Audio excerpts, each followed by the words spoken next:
Yes, and that is exactly why I can't marry you, kitty cat. Divine said he wants space, so let's be spaced out all the way in Zanzibar. Absolutely not. No. Yes. Yes. No. Yes, Vivanna's already paid for us. Look at Said Viva herself. no. Noks hates Vivan. And Lou, well, she's always just busy with her life. And now they want you to turn your honeymoon into an adventure. It's Katya's time now. You're my bestie, yeah, you never test me. Always got my back when I need to come save me. Put up something nice, guys, and let's go out and meet new people. Let's get it. Never left me, giving you my love, cause I know that I'm just beat. Never cut you down, you're my number one. Oh, don't you love that? So what started as a girls' paradise holiday in Zanzibar for a jilted bride, Kat and her two friends, Lou and Noks, it doesn't end very well as they are forced to confront their complicated lives, secrets shared and do an introspective of their long-time friendship. They find themselves navigating their way through Zanzibar when their adventure away from their problems soon turns to a holiday that has more problems than their problems. This is the story from internationally acclaimed South African chick flick adventure comedy, The Honeymoon. It features a powerhouse of leading ladies including Tumi Morake, Minnie Dlamini and Kajal Bagwandeen. The film is currently being shown in cinemas around the country. And to tell us more about The Honeymoon, we are joined virtually by Kajal, who's in Cape Town. And here in studio with me, I've got the writer and director, Bianca Isaac. Ladies, this is so lovely having you here. Bianca, thank you for coming into studio. Good morning. Thank so you for nice having to have me. you with us. Kajal, I know you're in Cape Town, so I'm glad that you managed to just at least be with us to speak about the movie. Welcome. Thank you. I'm in Durban. Oh, you're in Durban. Sorry, She's got that Durban glow. She's got the Durban glow, but I thought maybe we were in Cape Town for some reason. So talk to me, Kajal, let me begin with you. What was it like being a part of such a fun movie? I mean, you guys must have had a blast. What was it like?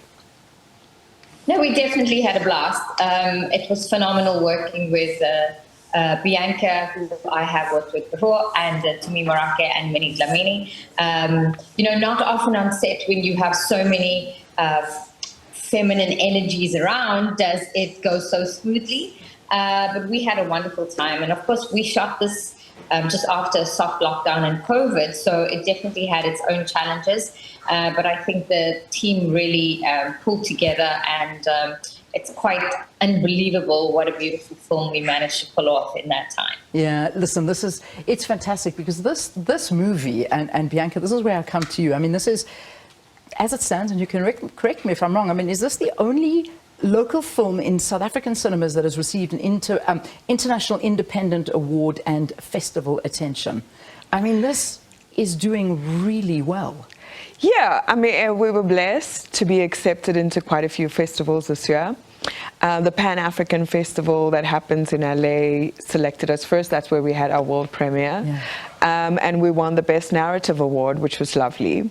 I think audiences just wanted something a little more fun and energetic and just showed women being carefree and having a good time with the underlying stories of sisterhood and friendships and bonds. Yeah. Did you, when you were sort of putting this together and writing it, and I mean, then obviously you did the casting and all of this kind of happens, but did you imagine that this was the route this was going to be taking, that it would be accepted and sort of receive acclaim the way it is right now? No, we just started off making a fun film. And also, I think it's about finding my voice. So I wanted to move away slightly from the rom-com and find a chick flick that had some adventure and fun things and weren't directly related to a man or getting the man back at the end. Well Instead, done. we want to go get our girls back. Yes, we want to find that. But I didn't imagine that it would turn out so electric. And just having this beautiful cast come together, you know, we handpicked the lead. Kajal is also a casting director in the film. Yeah. So we handpicked the 3 lead characters, and just to have them, to write for them and to see them bring it alive were just amazing. Oh, man, I can only imagine. I mean, Kajal, for you, to be with those two, I mean, firstly, to be with Tumi must be a scream 24/7. Then, of course, you got Minnie Dlamini. Then we throw you into the mix. This must have been, I mean, what we saw on screen, I can somehow imagine some of those were imitating real life, some of those moments there. It's funny you say that. Look, we've known each other for a long time, but we haven't worked so intimately together before. And I think, you know, we were all coming out of different places in our lives. So we bonded over that in front of the screen and behind the scenes. And this is why I think, you know, when people watch the film, one of the first things they talk about is our chemistry. And they always ask us, are you guys really best friends in real life? No, we're not. But we got along so well. And I think it was such a blessing because I think each of us respect each other as actors, as women, as mothers. And we bonded over a lot of things. And I think that's what made the chemistry work. And yes, I mean, there are a lot of bloopers. I mean, I'm sure Bianca can tell you the blooper reel must be really, really, really long because there's a lot of laughing on set. But yeah, you know, I think that's how we get the job done. Yeah. And it was a blessing to get along with everyone so well. I see that, and I can only but imagine. It's something I think most of us would love to be a part of. I'm going to pause you for a sec. I just want to continue chatting to you both, if you don't mind. But we need to, in fact, I'm sure you're starting to script write what's going on this Tyler Best. we were waiting to see, because season 1, as everybody is saying, has ended. Okay. And now season 2 has just started. So keep your pen on, because I think this is going to be a movie. Yeah. You feel like a girl's trip loading. I think it is loading, if I know correctly with you, Sakina. It's going to happen soon. But this is the movie that's out at the moment, and I am joined with us in studio. I mean, obviously the cast is phenomenal. We've got, well, it's Tumi Morake, it's Minnie Dlamini, but we've got Kajal Bagwandeen, who is in Durban at the moment, and in studio with us, who is Bianca Isaac, who of course is the writer and director. How is it doing on cinemas? Because that for me is important to know. I mean, we could see it looks like great fun, Yeah. but are South Africans going out and watching? So our first weekend was great. We opened at number 5, and Yeah. we had some top competition with John Wick and Shazam and every other American film. Yes. It was a tough choice going to cinema, but it's a choice we wanted to make. We made the film for cinema. But South African support has been a bit low, and I think it's COVID that's made everybody a bit lazy. And it's important to remind South Africans that going to the arts, going to a stand-up show, or going to watch a theatre play, or going to the cinema is art. And we, at the end of the day, are the people that provide work and build the industry. And if we don't build this industry, we will lose everything that we currently have worked towards.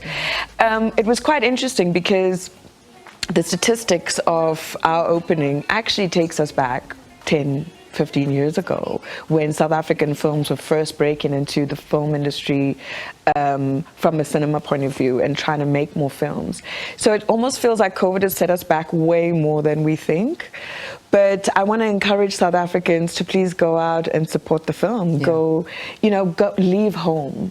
Buy a movie ticket, take your best friends with, take your partners with. You know, we've had guys respond to this film in a phenomenal way. We did not expect that. We just made this film for women and assumed that the camaraderie between women would take us. But the guys have just fell in love with the film. It's got something for everyone. And you know, you're saying something so right, because this is what's happened. This is the trend that's happened, is that people are lazy to leave their homes. It's like, why should I go to the movie when I can sit on my couch and stream? I can stream on demand, I can watch Netflix, I can watch whatever I want to, and the movies are there. But, you know, cinemas, I mean, for the amount of times that I've been going to the theatre lately and going to cinemas, they're empty. I mean, people are just not embracing it. Maybe because there's not, I don't know what it is, but that is definitely a legacy of COVID. But do you think that's, what does that mean, though? I mean, would you be convinced to go the route that you've done again, or would you say, no, I'm going to actually just go straight to sort of a Netflix or a whatever it is, a local version of that, and people can just stream it and get what they want? Yeah, I think it's more about what you want out of it. So I will definitely go this route again. I mean, You know, there's something in the works at the moment, a follow-up. Yeah. I will definitely go the theatrical route again, because at the end of the day, we are part of the arts and culture in this country, and cinema is one of those forms. And what are we going to do? Let the 150 screens around, 200 screens around the country fall apart? Or are we going to be the country that invests again in international films only? And so you only go to the movies to watch an American film. That's a I problem. think if more of us take a little bit of a risk and go, hey, let's just give this a chance, because streaming will always be there and we love them. They've actually opened the door for us to take our products internationally, which is lovely. But you know, if your product doesn't grow in your local environment, then what are we doing? With the knock-on effect of that is all the suppliers involved, all the jobs created via that. So, and also consumers, please don't be lazy. We are not you know, art is not something that you chug into people's faces and you consume. It's like consuming a whole lot of sugar. It's not good enough for you eventually. So experiencing art on a different platform, I'd love for everybody to come back to the cinema. And it will encourage other filmmakers to going to the cinema is an experience. From the minute you get there and you get into the seat, and I mean that you see that evolving. It is becoming an experience. You've got to offer me a great time out, and that's what we can see movies are, and the fact that you're still feeding that, for me, is brilliant. You need to. I'd hate to see cinemas disappear. There's no pause button, so I can quickly go to the loo or the kids. You get immersed into a movie, and there is nothing like it. Escaping for that little bit and enjoying a movie. I absolutely love it. So I'm glad that you answered that you would do this again, because I know your company, Fig Jam Entertainment, is just doing so well, and the fact that it's women-run, women everything is brilliant.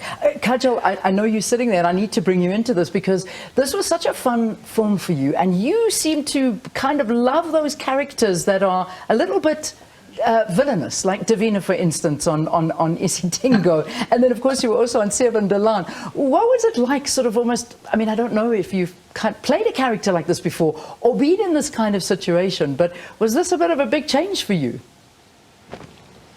It was also my first lead role. Okay. I think, you know, with Kat and with Noks and Lou, there is a little bit of me in each of them, or at a different stage of my life. And I think that's what women pretty much will relate to with each of them. And actually, that's the feedback we have been getting. You know, someone came up to me after the premiere and she said, "I'm Kat." You know, she was so passionate about that.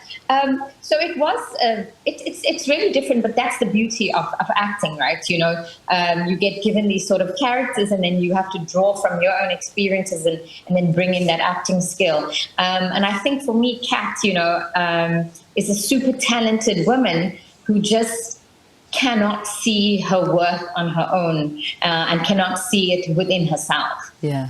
And she allows her partner to, you know, it basically is within him. You know, she just places her worth in him the entire time, and then when it falls apart, she feels as if her life has fallen apart. Oh, listen, I urge people to go. It's still in cinemas. Go and ramp up those ticket sales. Go and watch it. Escape. Have fun. We've forgotten to have fun in a way. We really have. Yeah. You know, like you're saying. I mean, it's something that's become a part of us. And it's the perfect post-COVID film. Don't be depressed. Exactly. Go out, have some fun, see live, and it celebrates Africa. It's a combination of South Africa and Durban versus East Africa and Zanzibar.